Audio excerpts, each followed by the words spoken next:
Hello, St. Mary's. Right, I'm Miss Palmer, and I'm going to be reading you a story.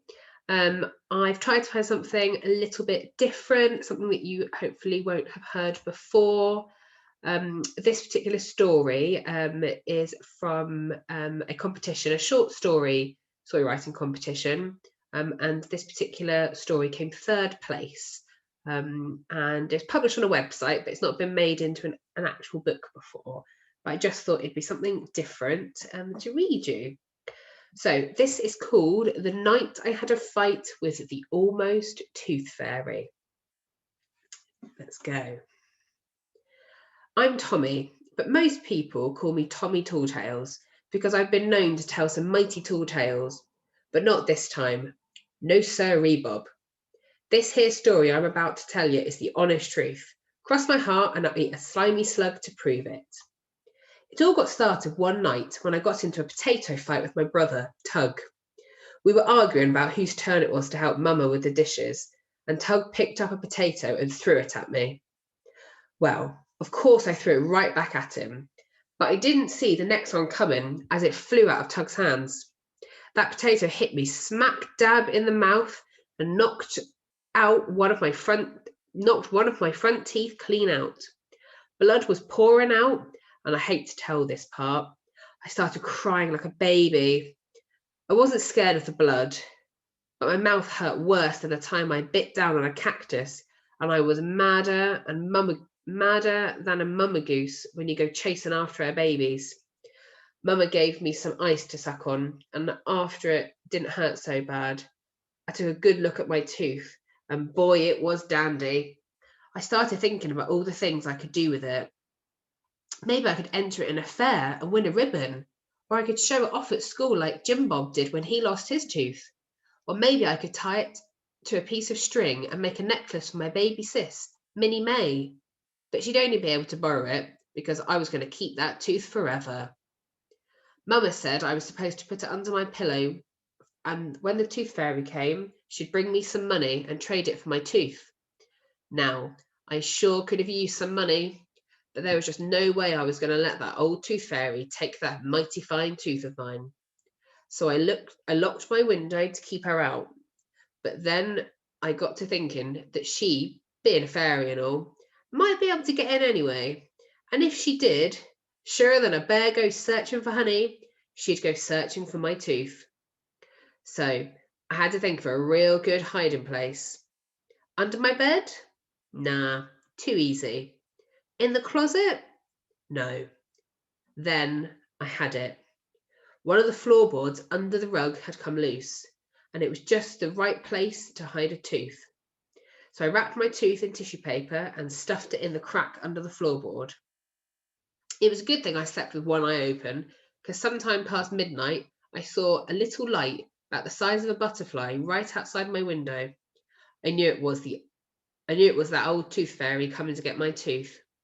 Then, quicker than I could say "Grawdad's in the crick," she appeared inside my room. I suppose locking that window was no good. I pretended to be asleep, but I had to make double sure my tooth was safe. So I kept my eyes open just to peek. That old tooth fairy was floating towards me, closer and closer till she landed on my bed. Then she lifted the corner of my pillow and vanished. I held my breath. I could feel her moving around, looking for my tooth. What's going to happen when she doesn't find it? I wondered. Then suddenly, like a gust of wind, she came flying out the other side of my pillow and zoomed under my bed. It sounded like a train wreck as she banged into tin cans, rocks, and other treasures I kept hidden under there. She searched and searched. I wondered when she was going to give up, but then, quick as a flash, she came out and headed straight for my dresser, grabbed the latches, and yanked all the drawers open. Now that's mighty strong for someone her size, if you ask me. She tossed all my clothes out on the floor, but still no tooth. Then she whizzed over to my toy chest and dove in. My blood was boiling as I watched her slinging and flinging toys everywhere. I wasn't pretending to be asleep anymore. No sirree, Bob. Gritting my teeth and shouting, I jumped out of bed, turned on the light, and ran for my minnow catching net. That old tooth fairy wasn't expecting that, and she took off like a scared rabbit. She zipped this way and that way as I chased her around the room. Books tumbled off the shelf, pictures went flying off the wall, and my paints and easel came crashing to the ground. I was plumb tuckered out and could hardly catch my breath when that old tooth fairy flew low to the ground. I knew it was my only chance of catching her, so I dove headfirst after her, but I slipped on the rug and stubbed my toe on that loose floorboard. My net went flying, and I landed face down on the ground.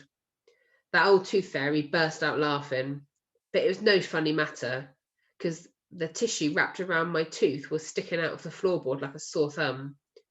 That old tooth fairy's eyes lit up, and she went for it like a dog to a bone. "Oh, no, you don't," I hollered. Quick as lightning, I jumped to my feet and dashed for the net. She had my tooth unwrapped and was just carrying it away when whoosh, I scooped her right up. "I got you, you old tooth-crazed fairy," I yelled. But when I looked at the old tooth fairy, she wasn't fighting or yelling. She was curled up in a little ball and crying her heart out. I wasn't expecting that, and I couldn't help but feel sorry for her. "Please don't cry, tiny tooth fairy," I begged her. "I'll let you go if you promise to leave my tooth alone." It's not that," she sobbed. "It's just that I've always wanted to become a real tooth fairy, and now I'll never be." "Don't be silly. Of course you're a real tooth fairy," I said. "Not yet," she sniffed. "I'm still in the tryouts. You see, fairies have to collect a certain amount of teeth to become real tooth fairies. This is my last night in the tryouts, and yours is the last tooth I need. But I see now I won't make it." She looked so sad. "What do you do with all the teeth you collect?" I asked her. "We build cities with them," she said. "Magical fairy cities that sparkle like stars." I imagined my tooth shining like a star in a magic city. That seemed much better than winning a ribbon or showing it off at school. "I'll tell you what, almost tooth fairy," I said. "If you promise to put my tooth in just the right place in your city, and if you help me get my room back to spotless, I'll let you have it." I let her out of the net, and quicker than I could eat up a batch of cookies, she had my room back to spotless. And true to my word, I handed over my tooth. The tooth fairy handed me a gold coin. When a child first loses a tooth, it has a special shine that only the fairies can see. But it only shines the first night it comes out, she said. If you put this coin under your pillow every time you lose a tooth, the fairies will not be able to see the shine and will not know you have lost a tooth. Then you will always be able to keep your teeth. "Yippee," I said. "I'll have the greatest collection of teeth in the world, and Tug's going to be madder than a hornet about that." I went to thank her, but before I could say crab apples up a tree, she was gone. Well, that's the story about how I got in a fight with the almost tooth fairy, who, of course, is a real tooth fairy now. Most people think I'm telling another tall tale, and Tug says I made up a whopper to beat his story about how we knocked my tooth out with a potato.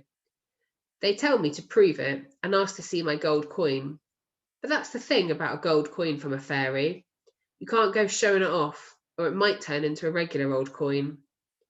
You might think I'm telling another tall tale, but if I were you, next time you lose a tooth and you want to keep it, be sure and sleep with one eye open and keep a good sturdy minnow catching net nearby. And if you're still not sure, like I said, I'll eat a slimy slug to prove it.